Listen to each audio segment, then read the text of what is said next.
আসসালামু আলাইকুম। আমি এই মুহূর্তে আছি কুয়াকাটা সমুদ্র সৈকত থেকে প্রায় ৮ কিলোমিটার দূরে ক্ষুদ্র নুড়ি গোষ্ঠী সম্প্রদায়ক রাখাইনদের একটি গ্রামের নাম মিশ্রপাড়া। এখানে আছে বড় একটি বৌদ্ধ মন্দির। পর্যটকদের কাছে কুয়াকাটা বেশ জনপ্রিয় একটি স্থান। এখানে ভ্রমণ পিপাসুদের উপভোগের জন্য আছে অনেক কিছুই। পর্যটকরা সাধারণত যে স্থানগুলোতে ঘুরতে যান তার মধ্যে অন্যতম এখানকার বৌদ্ধ বিহারগুলো, এই মন্দিরগুলো সবই রাখাইনদের তৈরি।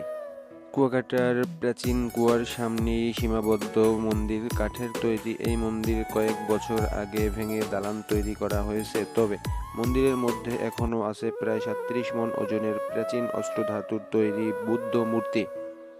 কথিত আছে এই মন্দিরের ভিতরে আছে উপমহাদেশের সবচেয়ে বড় বুদ্ধ মূর্তি। এছাড়া এখান থেকে সামান্য দূরে আমখোলা গ্রামে আছে এই অঞ্চলের রাখাইনদের সবচেয়ে বড় বস্তি। কুয়াকাটা বাংলাদেশের দক্ষিণ-পশ্চিম অঞ্চলের পটুয়াখালী জেলায় একটি শহর ও পর্যটক কেন্দ্র। এটি বাংলাদেশের পটুয়াখালী জেলায় অবস্থিত।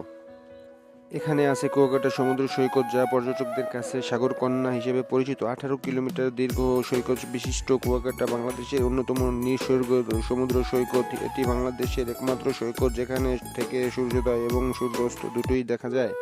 কুয়াকাটা নামের পেছনে রয়েছে আরাকানদের এদেশে আগমনের সাথে জড়িত ইতিহাস। কুয়া শব্দটি এসেছে কূপ থেকে। ধারণা করা হয় ১৮ শতকে মুঘল শাসকদের দ্বারা বার্মা থেকে বিতাড়িত হয়ে আরাকানরা এই অঞ্চলে এসে বসবাস শুরু করে।